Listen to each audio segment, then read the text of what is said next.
Welcome to the Jamodi podcast. We are all surrounded by amazing coaches and leaders. So let's get an inside look at not just what they do, but how they do what they do. After all, becoming the best versions of ourselves is Jamodi, just a matter of doing it. Coaches, the Jamodi podcast is powered by Shoot 360. The future of basketball has arrived in Dallas-Fort Worth. Shoot 360 combines the latest sports technology with the fundamentals of basketball skill development. The result is a one-of-a-kind video game-like basketball program designed to improve your shooting, dribbling, and passing. Visit shoot360dfw.com to learn more and register for your free 1-hour workout evaluation. Shoot 360, the future of basketball is here. I love getting to ask coaches, what's one thing or a few things that you've borrowed lately that you're excited about? I think a lot of it's just come down to approaches to how I would coach, approaches to how I would approach a practice, approach a game, and then specifically even reviews of those kind of things have been huge. So I've done some work over this last year with a group called Movement Sports out of the UK, Alan Keane and Simon Turn. If you look them up, you'll find them on podcasts all over the place.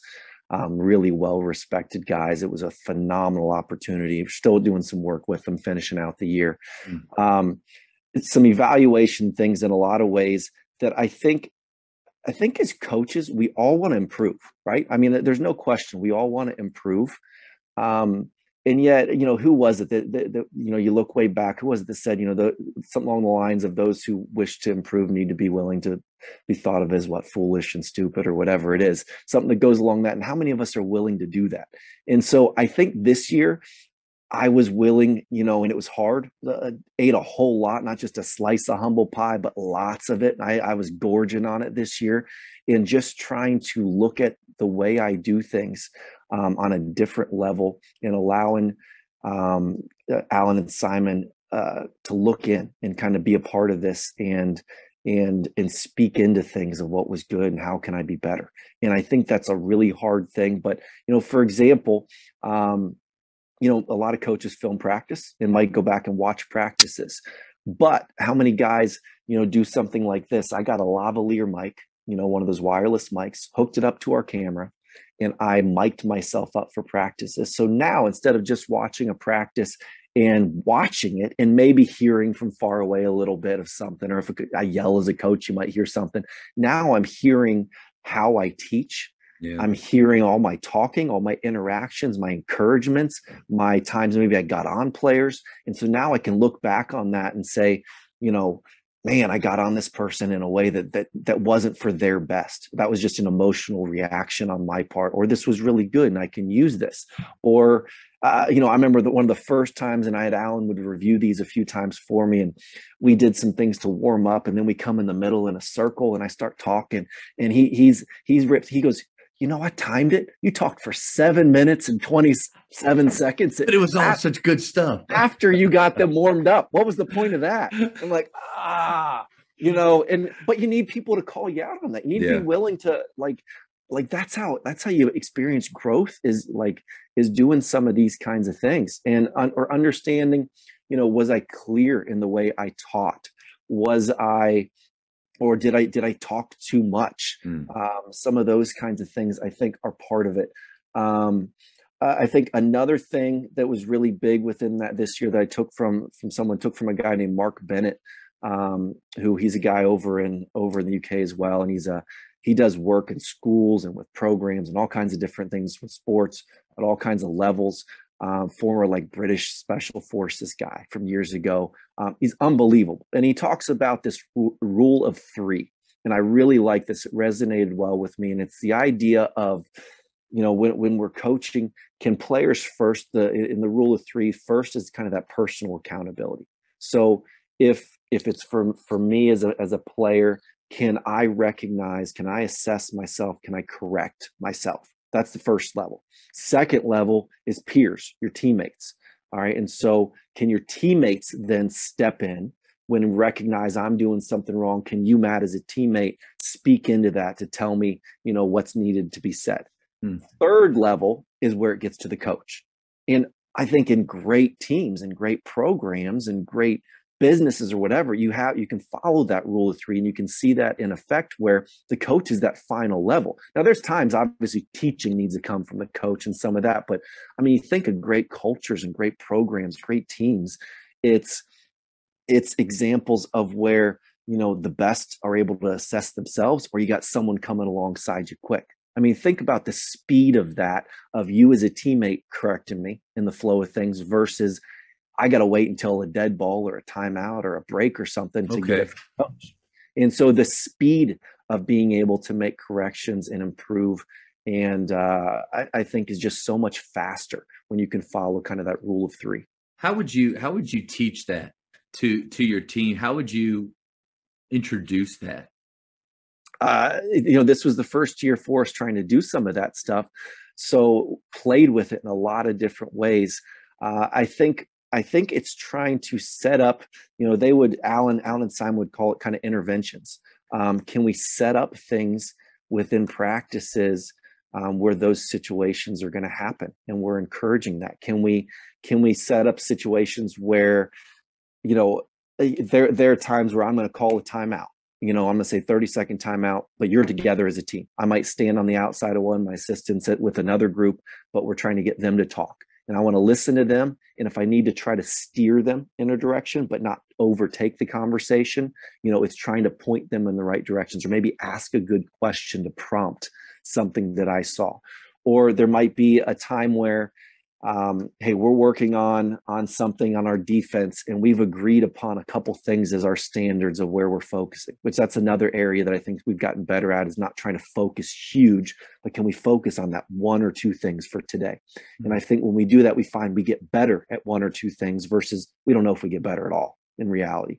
And so it could be within that. We're going through a segment of something, and all of a sudden I could just start counting down. I could just go 10, 9, and that's a signal. You know, we've identified that when that happens, get with your team, figure out what's that thing we're not doing, and can you correct it quickly? I like that. And you know, we've done that one at times, and I think that can be really helpful. Mark Bennett talks about a lot of these things if you go back and see some of his videos and his podcasts, and it's just phenomenal. I think the way that even little kids can be taught to do some of these things and take ownership in what they're doing. I thought one of the neatest things, and we'd try this isn't something we did every time, but imagine taking, like, say we're going to do a defensive segment. We're going to say that, all right, what can be our agreed upon standards that we're going to focus on? What's 2 things or 3 things?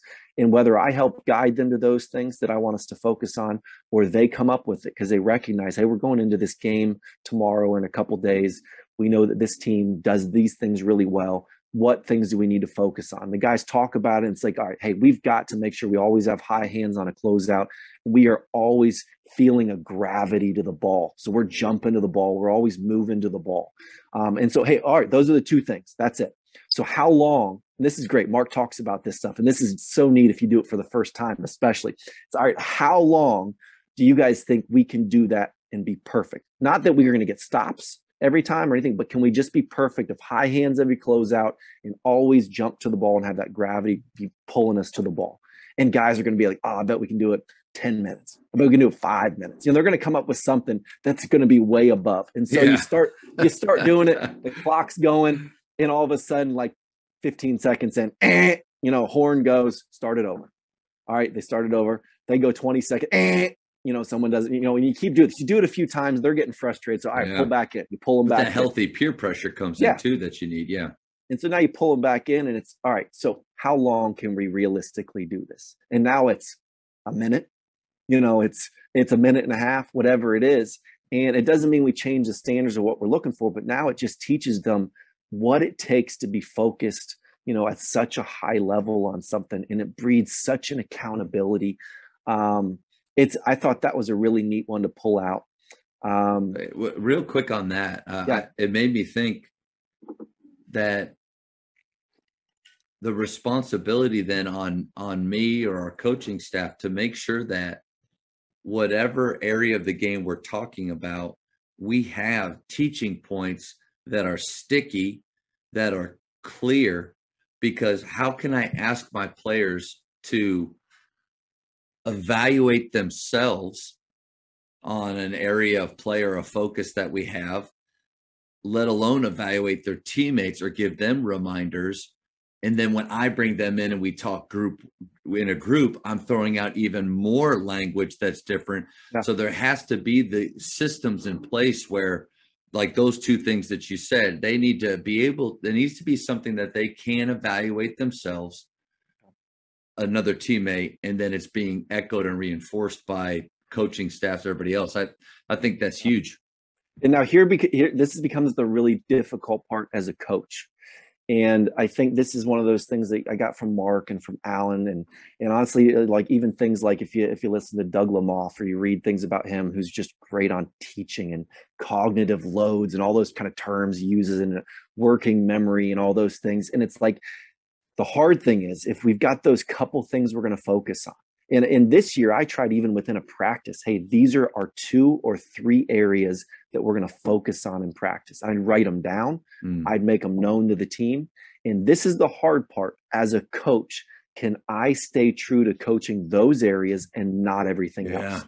Because as soon as I start coaching those areas, and then, oh, hey, but in this, and then this, now they stop focusing on that area too. Yep. And now it becomes back to, how do we know if we get better?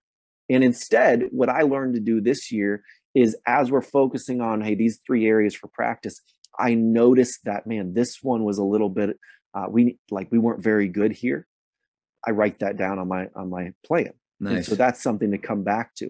I carried a clipboard with a pen this year. I never did that. It was kind of just something I followed. Now I'm making notes within that, or it might just be a certain player. Maybe we don't need to work on this with everybody. Say, these 2 guys are struggling with this concept. We need to work with them on this tomorrow. And it's just a great example of you honoring or valuing their time.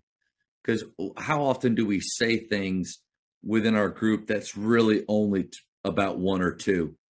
Let's honor the time of the rest of the group. If they've got it down and they're not struggling with something, let them do something else. Bring in those 1 or 2. So it's just smart teaching, which PGC helped me with that a ton, because I was one of those guys guilty of, all right, we're gonna scrimmage. We're just gonna play a 3-possession game. A 3-possession game would play. All right, guys, here's the 8 things I saw. And there's no continuity from one game to the next. Where they would teach a game, here are our coaching points, and where I would teach it, my basket instructors, those were the only things that they were allowed to talk about. But from that, our players were able to get really good at those things. So I think you're right on the money there. Yeah. And I think all these kind of things kind of flowed together with things I tried with practice this year and tried with our training sessions. And I thought that, one of the things we looked at that was new, I'd never done it this way this year, is trying to say, all right, this was a concept we worked on Monday. So we're going to come back to it. Sometimes it might be Tuesday. Sometimes it might be a couple days later, but we're going to do this first thing to start practice. Not, I'm going to reteach it and then let's do this, but maybe we worked on something with, all right, our ball screen defense and our rotations out of it. And so to start practice, we're going to do a short 5-minute segment live out of ball screens. Let's go and let's show, do we know did we actually learn? Did learning take place? And, and I don't have this memorized, so I'm going to read this, but this is one of those things I think Mark Bennett said, and I think it's just so good, is, because we get caught up as a coach in looking at, we're doing a drill, they did the drill right, so we did a good job teaching it, right? So it must be good. But Mark says this, learning is never evident in the moment. Learning is never evident in the moment. What happens in the moment is performance. Learning becomes evident a week or 2 later when you have to recall to show that you know what to do or how to do it. So that was an example of us, of all of a sudden, let's try to throw this in a couple days later or something, just for a short, it could be 5 minutes and we're going to work through this. And that's where I'm going to base, how are we doing in this area? Not the day we worked on it a whole bunch and we were all focused on it and talking about it, but during this other segment. And then you don't touch it again, and a week later in a game, that little moment comes up. Guys, we worked on this. Yeah. yeah. It's not my fault. It's not my fault, guys. We did a week ago. I taught it. Yeah. I used to have, speaking of going back to miking yourself up, I don't know if you had just this, you started to zero in on a few of the just isms that you say that you need. And we've all heard coaches, it's as simple as that, or okay, or anything at the end of does that make sense? I was saying that's not it in games a lot, because we would do something offensively that's not what we have talked about. What we have, so I just yell out, "That's not it." And I asked my players one time, "What are some things that I say that you don't like? That's annoying to you?" And they said, "Coach, I can't stand when you say that's not it." I was like, "That's fair. That's fair." And I try to explain. But the whole point, why was I saying that? It was just self validation. Like I wanted the parents to know that that's not what I've taught them. That had nothing to do with actually helping them at the time. Anyway. But isn't it funny? This is what I found, because this year I thought I really made a concerted effort to try to think, if they're not performing something in a certain way, I'd rather start from the perspective of I didn't teach it well. And I thought that when I did that, and I said, man, did I not teach this well, guys? Like not in a, man, did I not teach this well? Not sarcasm, coach speak, passive aggressiveness. Do I need to teach? How can I teach this better? How can we make, and sometimes what I find is doing it from that perspective, there was a whole lot more responses of, no, coach, it wasn't you. We have to do this.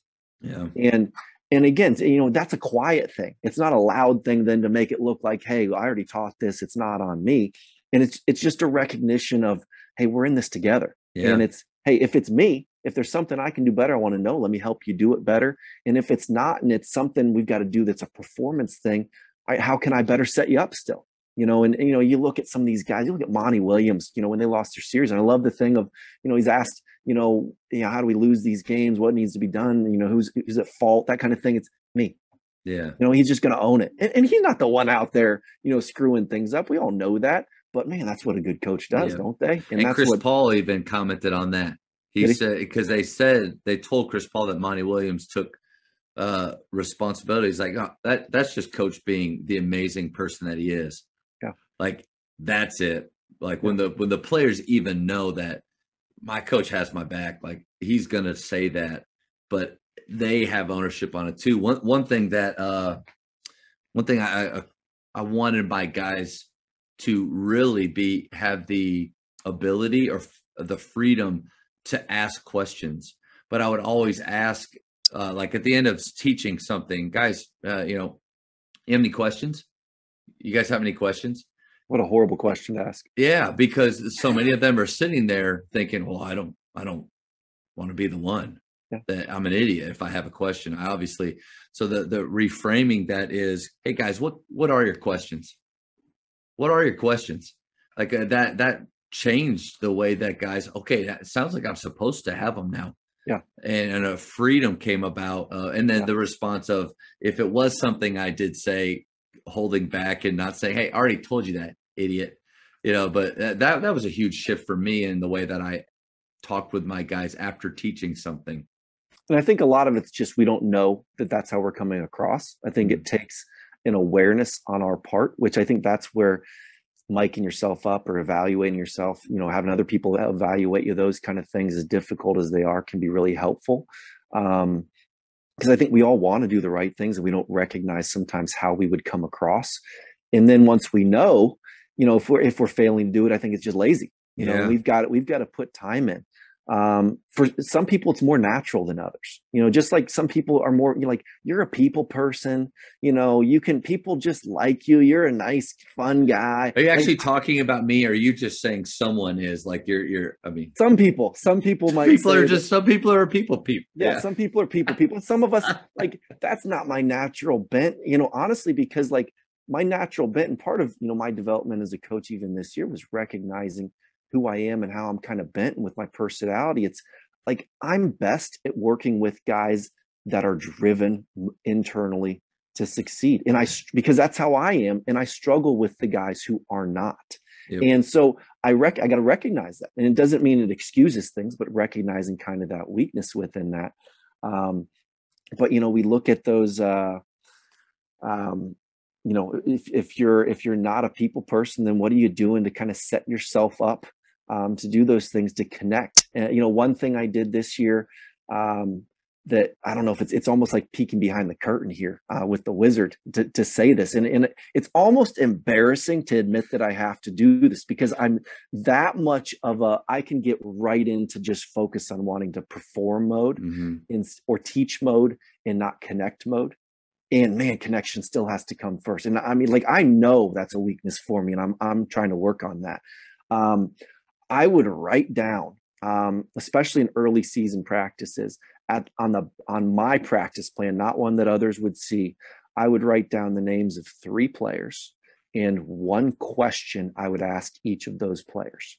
And so I would make sure I connected either before, or if I couldn't get them before because of classes, I'd connect after and ask them a question that was just something to try to be curious about them and show interest. And I could do that, and I could go through in a given week. I make sure I got through everybody. And like, it sounds probably like, man, what an idiot. You have to write down to remind yourself to talk to people or come up with questions because you're not smart enough to come up with a good question in the flow of the just moment. Put their name down and be a nice person and just ask them a question. Like, what kind of person are you that it takes to do that? No. But that was an intervention I needed to do to set myself up to do something that I knew was really important. Well, TJ Rosine, one of my favorite coaches to learn from, said self-awareness is a superpower. And so like that's something that you definitely have. And you've recognized that, building those relationships are important, and you need to make an effort being intentional like that, though. Like, whatever you even mentioned something earlier, whatever we want to see happen, like, it has to have legs. You said something like that, right? We these ideas we have, or what we say we want, we actually have to do the work. Building those relationships won't happen by chance or just by hoping that they do.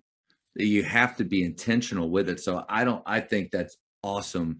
And you and I are wired a lot alike. And I think that's part of the reason why we got along so well, and not just our love for ice cream Snickers. But I need that. I need that too. I'm very much okay with, here, guys, let's meet. Here's what practice is going to be. Let's get after it. Great job today. See ya. Like, I'm okay with that, but it's got to be more than that. Yeah. Otherwise it just appears transactional, and that's not what we're trying to get across. That's not our hearts, but it's what's communicated. Yep. And so it doesn't even really ultimately matter. That's just our hearts, because that's what we're communicating. So that's what they're hearing. And we have to be so aware of what's the message we're communicating at any given time. Thank you for checking out today's episode. Please take a moment to subscribe to this podcast, share it with your fellow coaches, and find us on social media for what's coming up next on the Jamodi podcast. It's just a matter of doing it.